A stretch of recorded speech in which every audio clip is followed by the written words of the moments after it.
এবং আমরা এক্সপেক্ট করছিলাম যে আমাদের স্টুডেন্টদের খুব খুব ভালো রেজাল্ট হবে, এবং আশা করছি সবারই খুব ভালো রেজাল্ট আমরা দেখতে পাবো। ওকে, যাদের যাদের খুব একটা ভালো হয়নি চিন্তা করার মতো কোনো বিষয় নেই, ঠিক আছে, অপেক্ষা করো, আমরা কাট অফের একটা অ্যানালিসিস করে নিই, কাট অফ আমরা বলবো।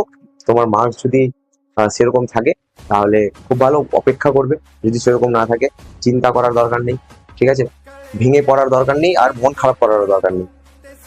পড়তে হবে, আবার করতে হবে, পালিয়ে যাওয়া যাবে না। তুমি যখন একবার চয়েস করেছো, তুমি যদি পালিয়ে যাও কাপুরুষ বলা হয়, ঠিক আছে, পালানো যাবে না জায়গা থেকে, বোঝা গেছে? তো জিনিসগুলোকে ট্যাকেল করতে হবে, এবং ট্যাকেল করতে হবে খুব পজিটিভ ওয়েতে। একদম মন খারাপ করা যাবে না, কম নাম্বার এসছে বলে কান্নাকাটি করে একাকার করে দিচ্ছ তুমি, সে সমস্ত কিছু যাতে না হয়। বুঝতে পেরেছো?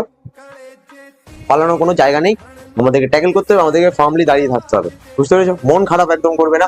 আর পরীক্ষার ভালো রেজাল্ট হয়েছে তো একদম বিন্দাস থাকো, পরীক্ষার খারাপ রেজাল্ট হয়েছে চিন্তা করবে না, নতুন করে প্রিপেয়ার করো, নতুন করে পড়াশোনা শুরু করো।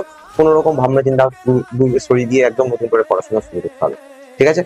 চিন্তা করার দরকার নেই, আমরা আছি এখানে।